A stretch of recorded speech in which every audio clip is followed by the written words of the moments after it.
Mari kita mempersiapkan diri menyambut pemberitaan firman dan memohon Roh Kudus menolong kita.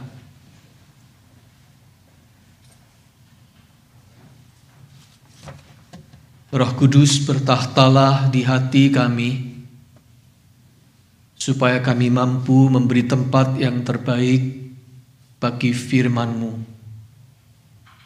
Biarlah ketika Alkitab dibacakan, direnungkan, dan diberitakan pesannya, kami mendengarkan dengan hati kami. Jadikan hati kami seperti lahan yang subur bagi benih firman yang ditabur. Di dalam Kristus Tuhan dan Penebus kami berdoa. Amin.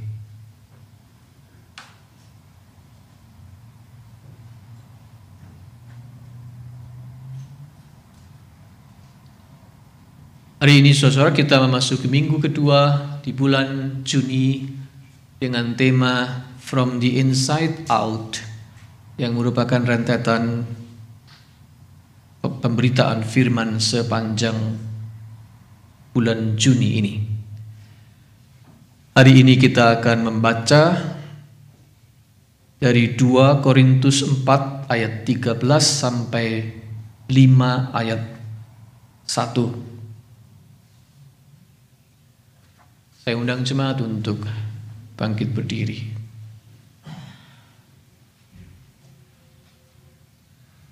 Namun karena kami memiliki roh iman yang sama, seperti ada tertulis, aku percaya sebab itu aku berkata-kata, maka kami juga percaya dan sebab itu kami juga berkata-kata.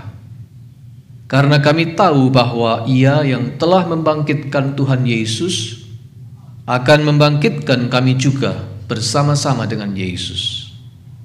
Dan Ia akan menghadapkan kami bersama-sama dengan kamu kepada dirinya. Sebab semuanya itu terjadi oleh karena kamu, supaya kasih karunia yang semakin besar berhubung dengan semakin banyaknya orang yang menjadi percaya, menyebabkan semakin melimpahnya ucapan syukur bagi kemuliaan Allah. Sebab itu, kami tidak tawar hati, tetapi meskipun manusia lahiriah kami semakin merosot, namun manusia batiniah kami dibaharui dari sehari ke sehari.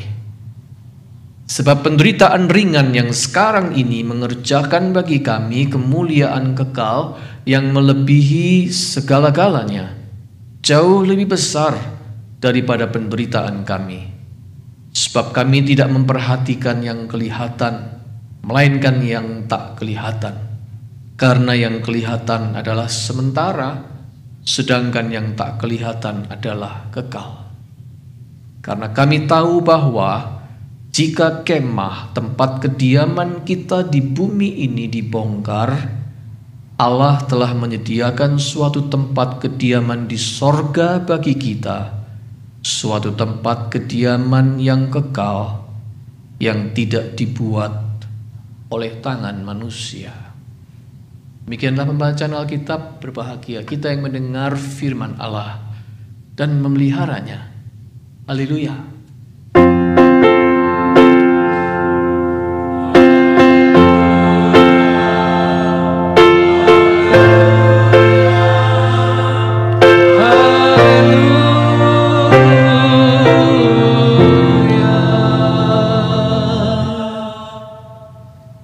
Silahkan duduk kembali.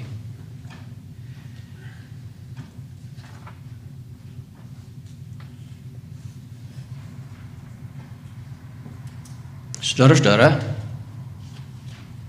sebenarnya setiap hari jutaan sel di dalam tubuh kita mati. Hanya karena diiringi oleh proses regenerasi sel menggantikan yang mati itu, kita bertahan hidup. Survive. Sintas bahasa Indonesia sekarang untuk survive. Sintas. Survivor, penyintas. Kita survive karena ada regenerasi sel yang terjadi. Sewaktu kita muda, regenerasi sel itu berlangsung lebih cepat dan agresif. Tetapi semakin kita tua, semakin melambat. Kalah dibanding sel-sel yang mati.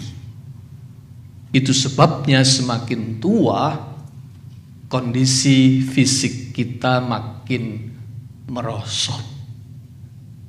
Rambut mulai menipis, kulit mengeriput, tulang mengeropos, penglihatan berkurang, pendengaran menurun, dan seterusnya. Pokoknya serba merosot deh. Aging namanya.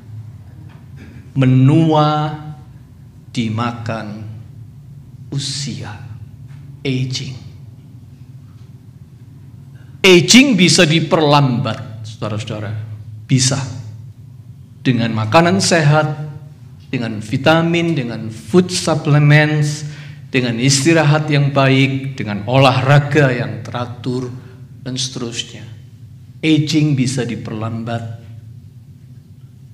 Di cover up, ditutupi bisa. Bisa. Dengan segala macam teknik kosmetika dan produk peralatan anti-aging bisa di cover up, ditutupi. Tetapi dihindari tidak bisa. Kita tidak mungkin menghindari aging. Itu hukum alam. It's our nature. Mau tidak mau kita harus menerimanya. Itulah natur dari tubuh jasmani kita. Kian merosot bersama laju sang waktu. Sayangnya kita tidak selalu menyadarinya. Oleh karena itu perlu ada waktunya kita di-remind. Ada sesuatu yang mengingatkan kita. Misalnya foto-foto jadul. Kalau kita lihat foto-foto kita 10 tahun lalu, 20, 30 tahun yang lalu, kita segera menyadari, wow, betapa bedanya aku dulu dengan sekarang. Ya.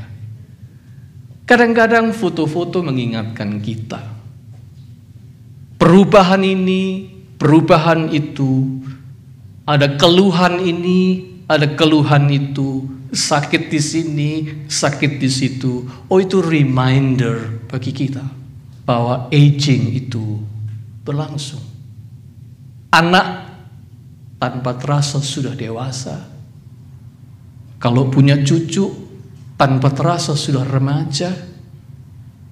Teman-teman sebaya mulai banyak yang berpulang dan seterusnya. Semua itu menjadi reminder bagi kita bahwa aging itu nyata. Rasul Paulus pun diberi reminder. Pengalaman dia pergi jauh dan menghadapi tantangan berat di medan pekabaran Injilnya membuat dia lebih sadar. Fisiknya tidak akan sama terus. Kekuatannya punya batas. Tidak jarang Paulus mengalami kekerasan fisik. Bahkan ada yang sampai nyaris merenggut nyawanya. Botaknya kian melebar. Matanya mulai rabun. Malarianya beberapa kali kambuh. Pada tubuhnya tersisa memar dan bekas-bekas luka. Paulus sadar Badannya ini cuma seperti bejana dari tanah liat. Earthen vessels, clay jar. Itu sebabnya dalam pasal 4 ayat 16 Paulus berkata, manusia lahiriah kami semakin merosot.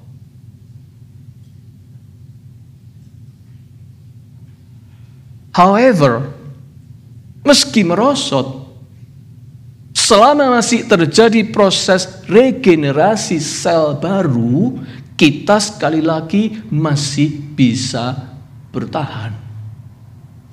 Tapi nanti apabila kerusakannya sudah fatal dan regenerasi sel tidak bisa catch up, bahkan akhirnya berhenti total, maka secara fisik kita akan mati, permanently die.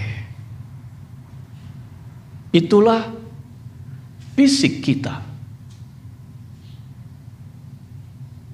Tetapi saudara-saudara, kita ini bukan cuma exist secara fisik. Ada part dari diri kita yang non-physical. Ada sisi yang tidak tampak dari luar tetapi exist. Di dalam bahasa Yunani kuno, Paulus menyebut isohemon anthropos. Diri kita yang ada di dalam. Isohemon anthropos itu diri kita yang ada di dalam, on the inside. Terjemahan The Message. LAI menerjemahkannya manusia batinia. Our inner being. Dan manusia batinia ini tidak tunduk pada aging.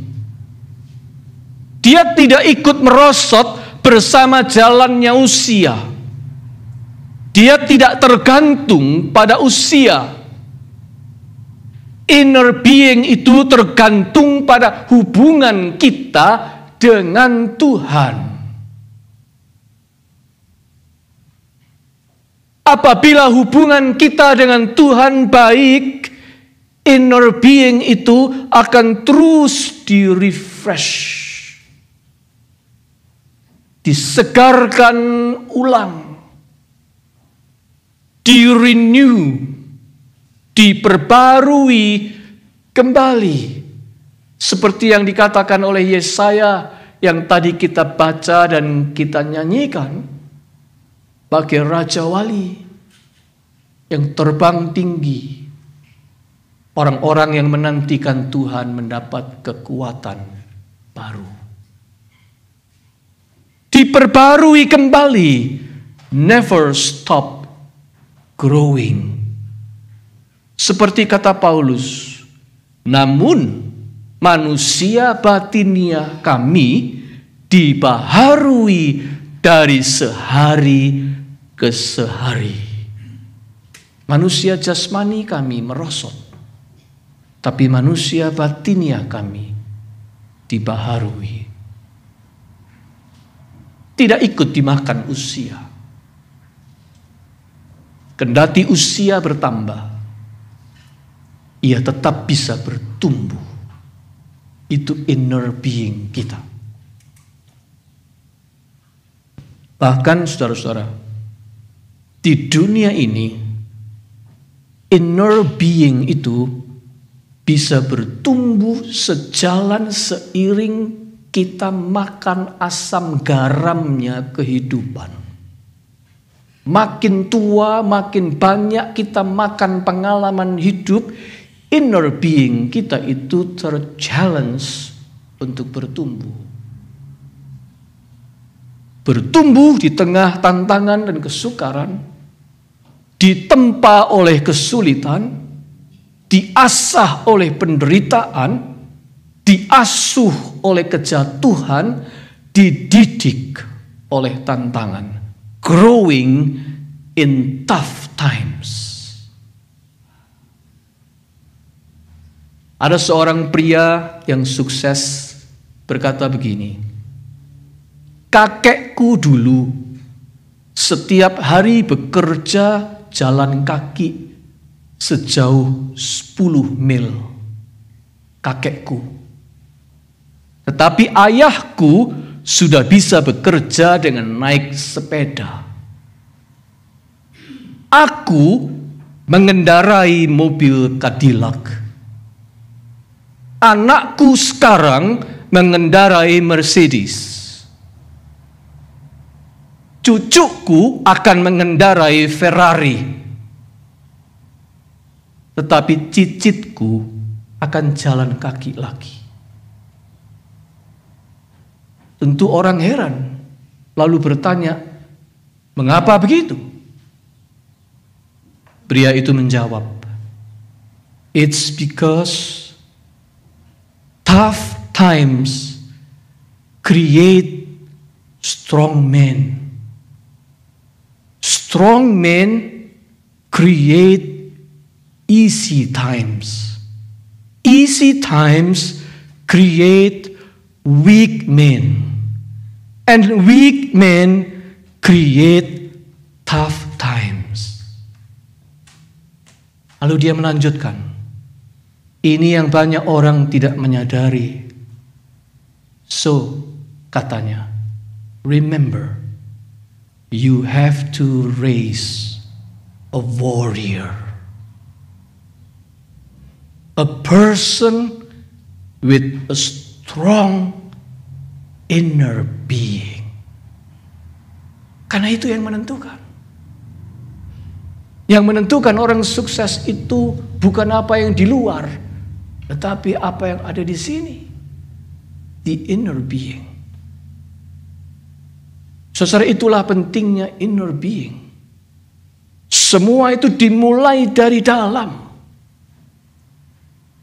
Orang ingin sehat, orang ingin lose weight, orang ingin mengubah habitnya yang buruk, semua harus dari mana? Dari dirinya sendiri, dari dalam. Itu harus digerakkan oleh inner self-nya. Istilahnya harus dari dirinya sendiri. Inner self adalah faktor penentu segalanya. Alkitab berkata, saudara-saudara, tadi kita membacanya, hati yang gembira membuat muka berseri, tetapi kepedihan hati mematahkan semangat. Atau dengan ayat yang lain, hati yang gembira adalah obat. Tetapi semangat yang patah mengeringkan tulang. Yang di dalam itu yang menentukan. Hati orang berpengertian mencari pengetahuan. Saudara-saudara yang dikasihi Tuhan, semua itu bergantung pada the inner being. Tuhan Yesus tidak mendirikan kerajaan di bumi ini menandingi kerajaan-kerajaan yang sudah ada di dunia. Tuhan Yesus mendirikan kerajaannya di mana? Di hati manusia. Dia masuk ke dalam inner being orang. Karena di situ dia bisa mengubah manusia. Yang mengubah manusia itu inner being-nya. Anda boleh berpakaian dan berpolesan apa saja dengan kosmetik apa saja di luar. Tapi kalau di dalammu tidak berubah, engkau tidak akan berubah. Saudara sekalian dikasihi Tuhan, bukan penampilan, bukan yang kelihatan dari luar yang membuat kita survive. melainkan our inner being. Manusia batinia yang terus bertumbuh, itulah yang membentuk kehidupan kita, baik kehidupan kita sekarang maupun kehidupan kita kelak. Inner being kita, itulah yang shape ourselves, our life. Bagaimana dengan kematian? Apakah kematian tidak menghalangi tumbuhnya inner being kita? Jawabannya tidak. Sebab apabila kita senantiasa berada di dekat Tuhan, kita berada dalam persekutuan dengan Tuhan, alam baka itu cuma sebuah rumah bagi inner being kita untuk pulang dan kemudian diberi badan yang baru. Sebab badan yang lama, fisik kita binasa dimakan usia, aging. Inner being itu membutuhkan badan yang baru, dan itu ada di kekekalan, menjadi rumah tempat kita pulang. Paulus mengumpamakan badan atau fisik kita sekarang ini seperti kemah, tenda. Sifatnya sementara, suatu saat akan dibongkar, akan uzur, dimakan umur, masuk kubur. Tetapi inner being kita tidak ikut binasa. Inner being kita tetap exist. Malah dia akan dibangkitkan bersama Yesus yang bangkit itu untuk diberi tubuh yang baru. Itu pengakuan iman Kristen yang tiap minggu kita ucapkan, bukan? Kebangkitan tubuh atau kebangkitan daging. Kelak kita akan ditubuhi dengan tempat yang baru, bukan kemah lagi, tetapi rumah kediaman surgawi, pengganti kemah yang dibongkar. Tubuh yang baru itu sifatnya abadi selamanya. Saudara-saudara, konsep kesinambungan inner being ini penting. Kesinambungan inner being ini sampai di kekekalan, itulah yang harus menjadi fokus kita di dalam menjalani kehidupan ini menurut Paulus. Apabila kita tidak ingin lekas tawar hati. Itu sebabnya maksud Paulus, dia berkata begini di pasal 4 ayat 18. Sebab kami tidak memperhatikan yang kelihatan. Maksudnya dia fisik. Melainkan yang tak kelihatan, inner being. Karena yang kelihatan adalah sementara. Sedangkan yang tak kelihatan adalah kekal. Paulus tidak mau lalai dan melupakan pertumbuhan inner being-nya. Dia menjaga hatinya. Dia merawat imannya. Dia memelihara persekutuan dengan Tuhannya. Dia menjaga ibadahnya. Dia menajamkan pengetahuannya. Dia mengawasi pengajarannya. Dia tetap mengerjakan tugas pelayanannya. Manusia batiniahnya bertumbuh dari hari ke hari. Itu Paulus. Bagaimana dengan Anda dan saya, saudaraku? Alkisah, ada seorang raja punya istri 4. Di usianya yang lanjut, dia merasa ajalnya sudah dekat. Tiba-tiba perasaannya dicekam oleh perasaan takut akan kesendirian kalau ajalnya tiba. Lalu dia memanggil istri keempatnya, wanita yang paling dicintainya dan banyak diberinya kenikmatan, busana, dan perhiasan. Lalu dia bertanya kepada istri keempatnya, maukah kau menemani aku di alam baka? Wanita itu menjawab, tidak, aku tidak mau meninggalkan semua ini dan mengikuti kamu. Raja sedih. Lalu dia memanggil istri ketiganya yang juga dicintainya, yang sering dibawanya kemana-mana untuk dibanggakannya. Kepadanya ia menanyakan pertanyaan yang serupa.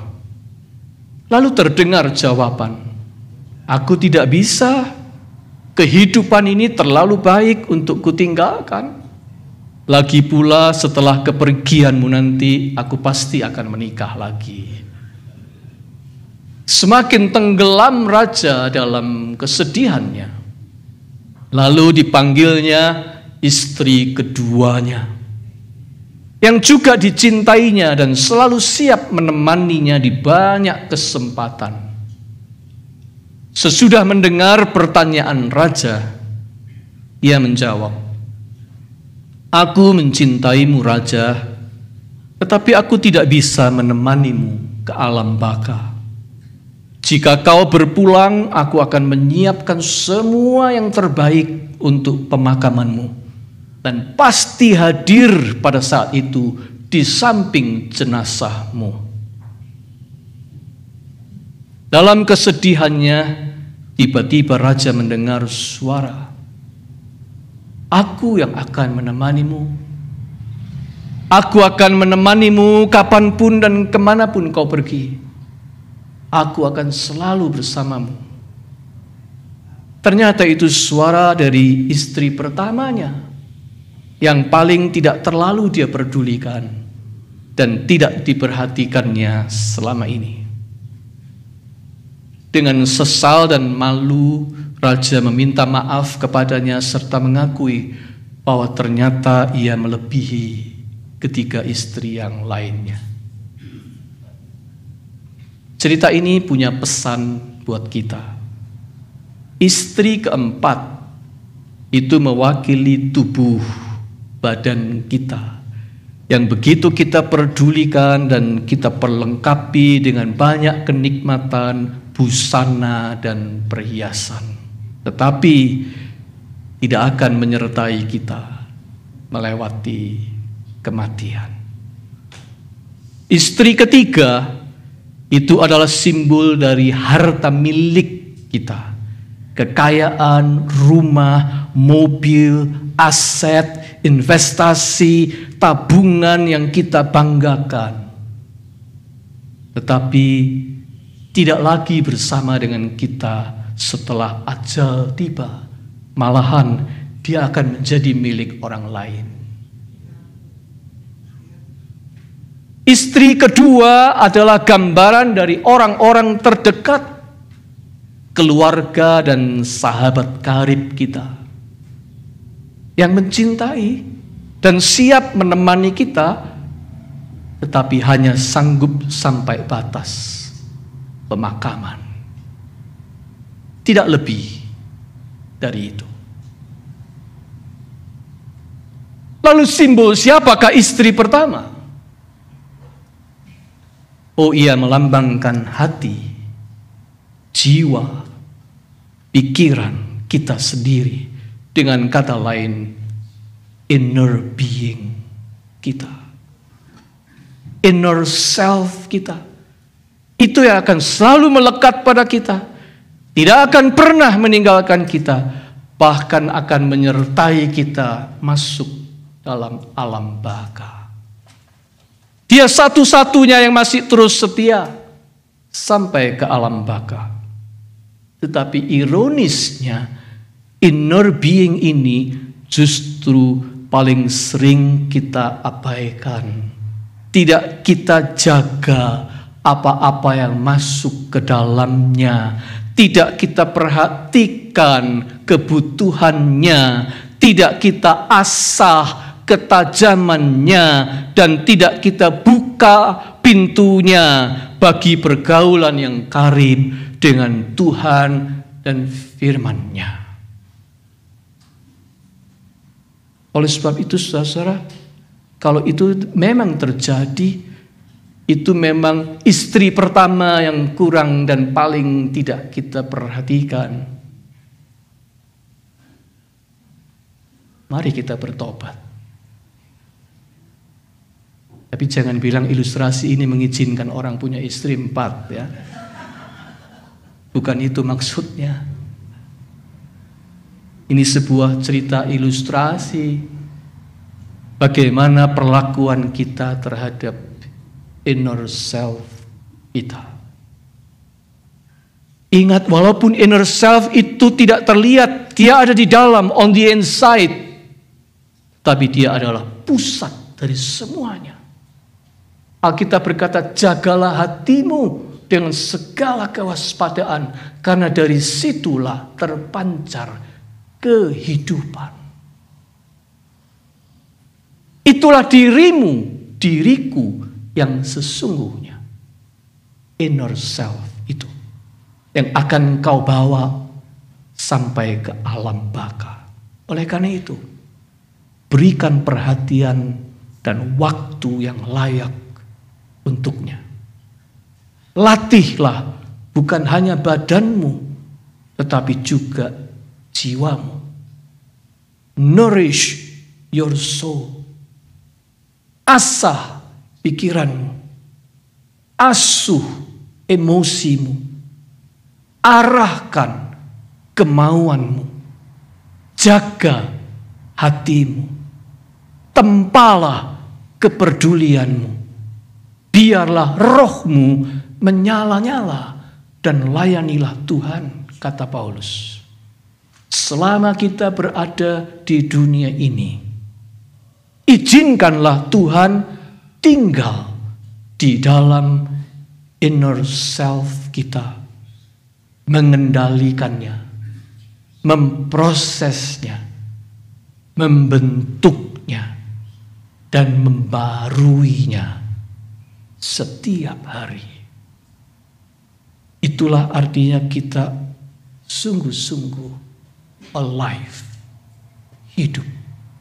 Sekalipun manusia jasmani kita tak bisa melawan aging, tetapi manusia batinia kita itu akan terus bertumbuh seiring perjalanan hidup, tantangan, dan segalanya. Asal kita menyediakan Tuhan tempat terbaik di dalam inner self kita itu. Hubungan kita dengan Tuhan, itulah yang amat menentukan manusia batinia kita bertumbuh dari hari ke hari. Sampai suatu saat ketika kemah tubuh kita dibongkar, baginya menanti rumah kediaman yang tak akan pernah binasa lagi. Amin.